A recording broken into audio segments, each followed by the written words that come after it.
solusyon nimo. Kung ako, maabot ang panahon, mo ng Ginoo, tama na. Karon, you are still experiencing God's loving kindness, patience sa imong kinabuhi. Di ko muhadlok o challenge ani akong mga igsuo, mga bayaw nako kung nakita nako nga di mayo ang ilang padulngan nila. But you see, God can show His power in the midst sa ato ang situation nato. Believe that. And lastly, the most important thing is that He give us the awareness of His everlasting presence. At first, the disciples believed that they were alone in terrifying storm. When they initially spotted Jesus walking on the water, instead unta nga nag-increase ang hope, nag-increase hinunang fear. But as they recognized Him, the fear changed to relief and hope. Mausap nga bahin, we may not sense God's presence during sa crisis time. Okay? Atong nakita, problema na.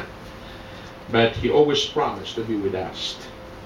The assurance that the Lord will never leave provides immediate comfort, an infusion of that courage inside, and a sense of confidence to endure even in the midst of trials.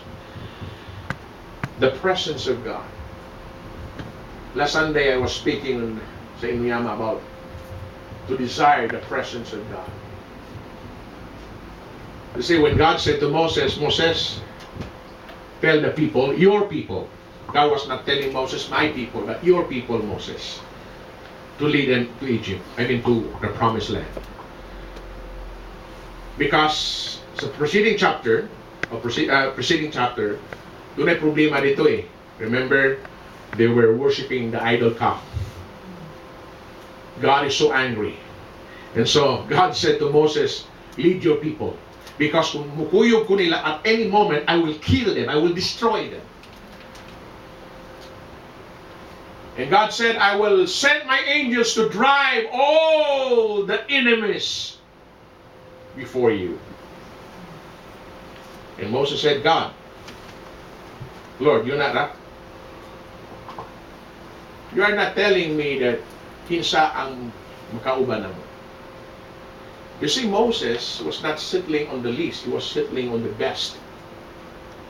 Wala lang siya kuntinto sa mga manulunda, which he never lead the people with just an angel.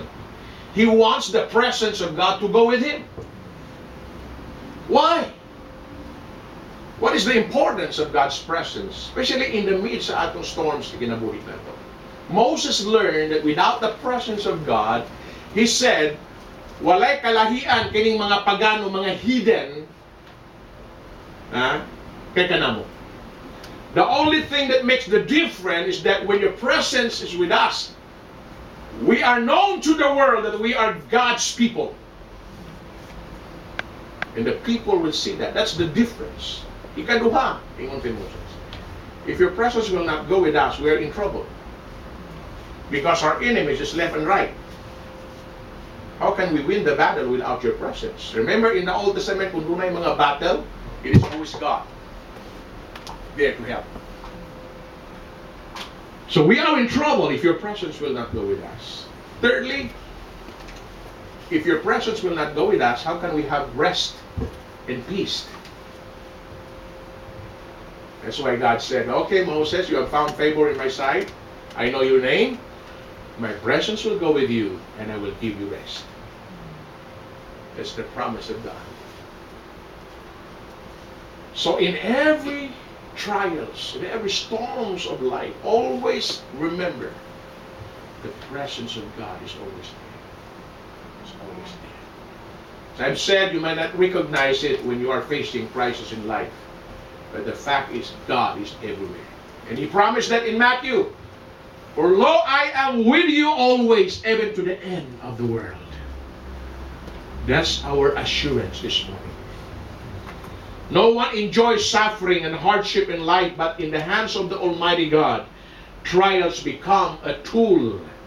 And in fact, one pastor said, wala mo kahibaw nga ang pagsulay, panalangin para nako.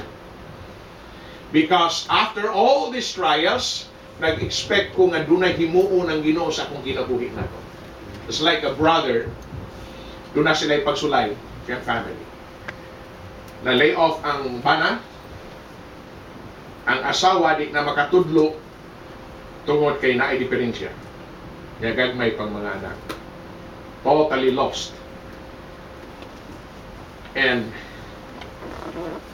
one Sunday, he went to the church and he asked for an advice or counsel from the pastor.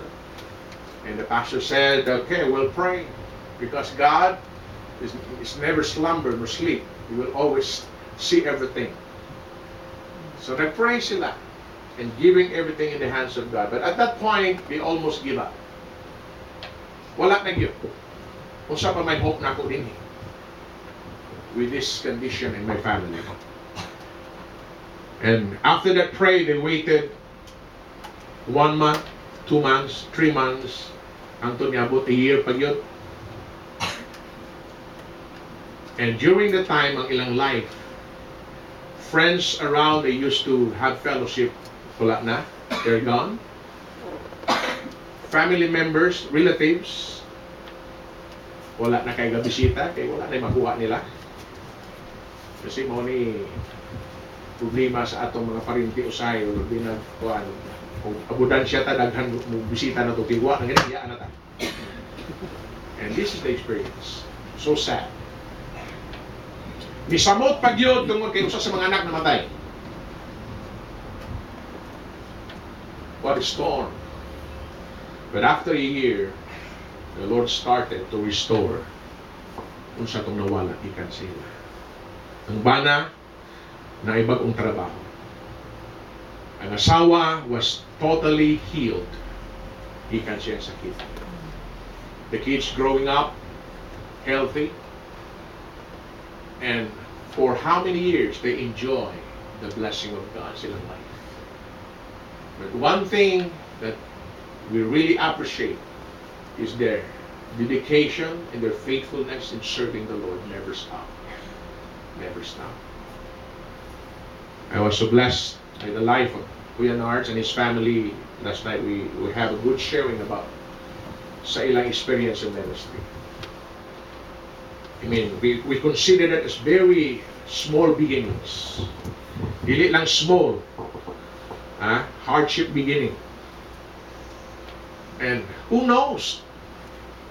Yet everything has been lost, everything is gone. Yet with the condition ni Kuya Mark and Arts, it adds stress. It adds more emotional stress sa atong kinabuhi. But you see, when God promised something, He's not a man that He should lie. He is God. Whatever He promised, He will do it. Only a matter of time. It's just a matter of waiting upon the Lord. Then you will harvest what's belonged to you. I rejoice with them. Now they have a good work, job. Naarat tungo sa balay. Kilalang kalakang, sunod ka na sa trabaho animo. You have a nice house. Almost everything is free. You have a good, nice and very kind employer. And kang Kuya Nards, every month twice, naaga sa clinic, free check-up. What a blessing! And I hope many Christians will not be envy about it. Kaya sa Pinas ka, kung medyo okay imong kinabuhi, daghan mo silos. Daghan maglagot ninyo. Instead, malipay sila. Our attitude should be is that when a brother and sister being blessed by God, let's rejoice. Instead nga masuko ka, magsilos ka. Because kung magsilos ka, samot nga wala kay imuha. So I rejoice. I rejoice with you. I rejoice. I'm so happy. I'm so glad na ibutang ka sa Ginoo ni nga life. But again, why? They have experienced a lot of problems, pressures, storms ilang kinabuhi in the past. And the Lord is leading them to something that they never even expected. You see, God is a God full of surprises at ang ginabuhi natin. It's the presence of the Lord that goes with us. And so this morning, let me just conclude by asking a question.